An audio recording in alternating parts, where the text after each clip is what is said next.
नमस्कार, स्वागत है आपका हमारे चैनल में। मैं हूं आपके साथ शिखा कौशिक। चलते हैं हमारी कुछ खास रिपोर्ट की तरफ। लोकसभा 2024 के चुनाव का माहौल गरमाया। भाजपा नेत्री ज्योत्सना श्रीवास्तव ने 400 सीटें लाने का किया दावा। भाजपा नेता ज्योत्सना श्रीवास्तव से खास मुलाकात, चुनावी मुद्दों पर चर्चा, सरकार की विभिन्न योजनाओं को गिनाया। श्रीमती ज्योत्सना ने चुनाव से पहले जनता को मिल सकती है सोलर पैनल से बिजली, अब अयोध्या की तरह जगमगाएगा मथुरा। ज्ञानव्यापी मस्जिद पर भी किया चर्चा। नमस्कार, एसटीवी में आपका स्वागत है।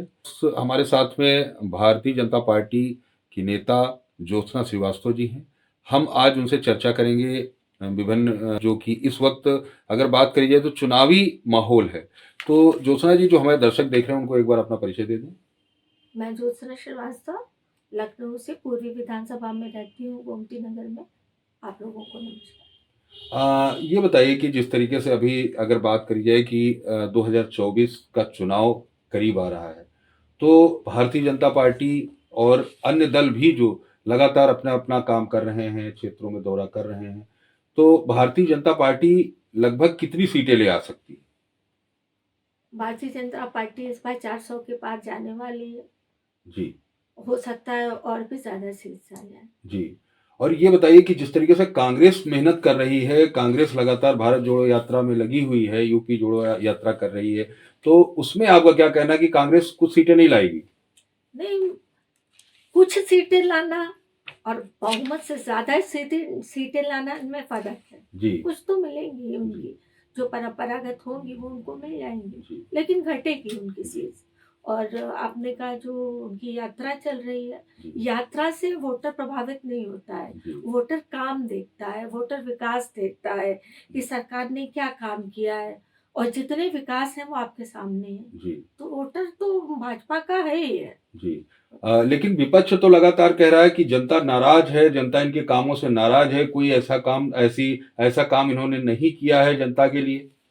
विपक्ष का काम है कहना, वो तो कहेगा ही। जी उसके पास कुछ मुद्दे ही नहीं बचे हैं, जी कुछ कहने के लिए बचा ही नहीं है, इसलिए जी वो कह रहा है। जी निराधार है, उसमें कोई जान नहीं है उनकी बात में।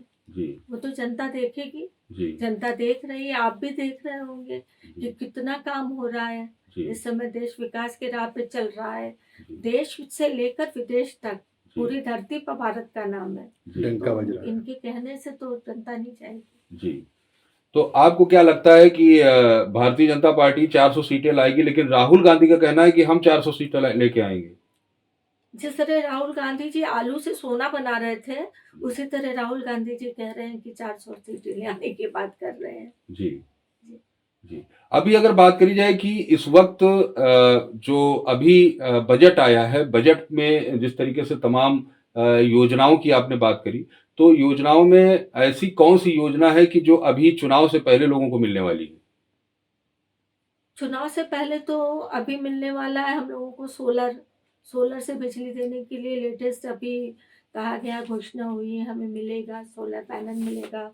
और बहुत सारी योजनाएं जो कि अब तक हो चुकी हैं, जी वो आपको पता ही है। राशन मिल रहा है, हॉस्पिटल में इलाज मुफ्त मिल रहा है, प्रधानमंत्री की आवास योजना है, शिक्षा की योजना है, जनधन योजना है, खाते में पैसा आ रहा है। बहुत सारी इस तरह की तमाम योजनाएं हैं जो जनता तक और अंत्योदय तक पहुंच चुकी हैं। जी।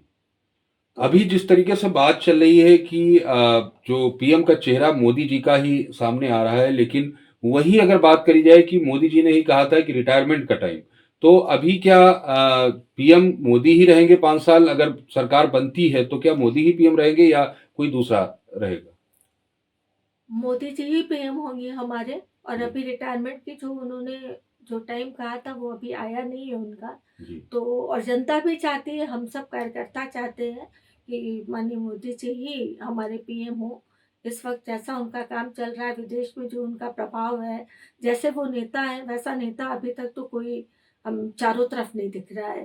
जी। तो हम सब चाहते हैं, दिल से चाहते हैं कि मोदी जी ही प्रधानमंत्री बने।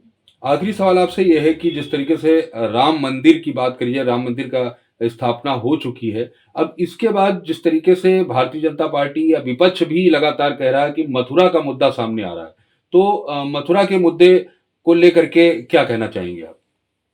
मथुरा कोई मुद्दा नहीं है। जी मथुरा हमारा अधिकार है, जी हमारा हक है और वो हिंदुओं को मिलना चाहिए। जी और वो दिखाई पड़ता है जब आप मथुरा जाएँगे, जन्म स्थान जाएँगे तो आप देखेंगे कि जहाँ पर जो खड़ा है, वहाँ पर जो कुछ भी एक बिल्डिंग खड़ी है, वहाँ मैं उसको किसी चीज़ का नाम नहीं देना चाहूँगी, उसके पीछे हमारा मंदिर है। जी तो वो हमारा हक है, हमारा अधिकार है हिंदुओं का, वो हमें मिलना चाहिए, तो कोई मुद्दा नहीं है वो। जी वो तो हमें मिलना ही है। जी भगवान हमारे वहाँ पैदा हुए, भगवान की जन्मस्थली है। जिस तरह लोगों को हर की जन्मस्थली है, जिस तरह लोगों को हर धर्म का अपना-अपना उनके गुरुओं का, उनके भगवान की जगह है, उसी तरह हमारी जगह है। अयोध्या, मथुरा, काशी तो हमारा है ही है।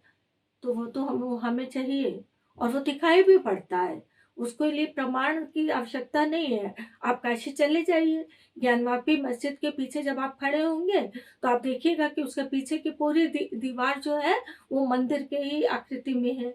उसमें भगवान बने हुए हैं, देवी-देवता हमारे बने हैं।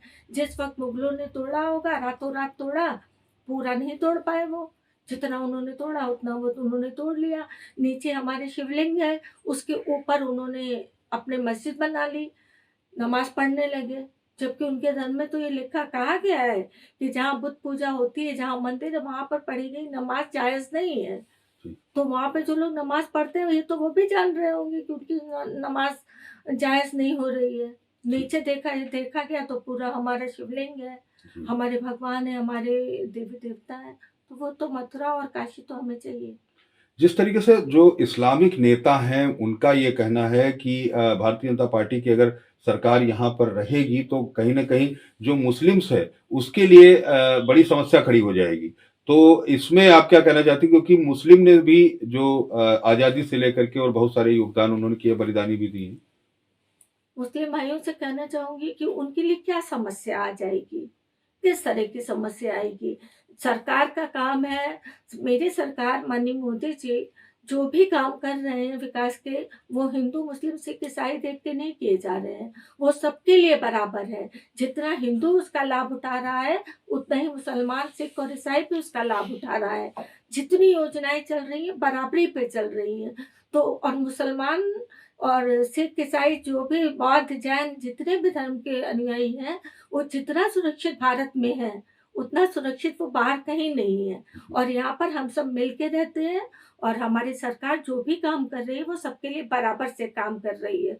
तो ये मुस्लिम नेता जो हैं चंद, वो हमारे सारे मुस्लिम भाइयों को बरगला रहे हैं। उनसे निवेदन करूँगी कि ये काम छोड़ दें और हमें भाईचारे के साथ यहाँ रहने दें। जी, बहुत-बहुत धन्यवाद। देखिए, ये ज्योत्सना श्रीवास्तव जी हैं, जो कि भारतीय जनता पार्टी की नेता हैं और चुनाव आने वाला है। जिस तरीके से विभिन्न योजनाओं के बारे में इन्होंने बताया कि योजनाएँ चल रही और जो चुनाव की अगर बात करी जाए, तो चुनाव को लेकर के इन्होंने 400 सीटों का दावा किया है कि 400 सीटें भारतीय जनता पार्टी की आएँगी।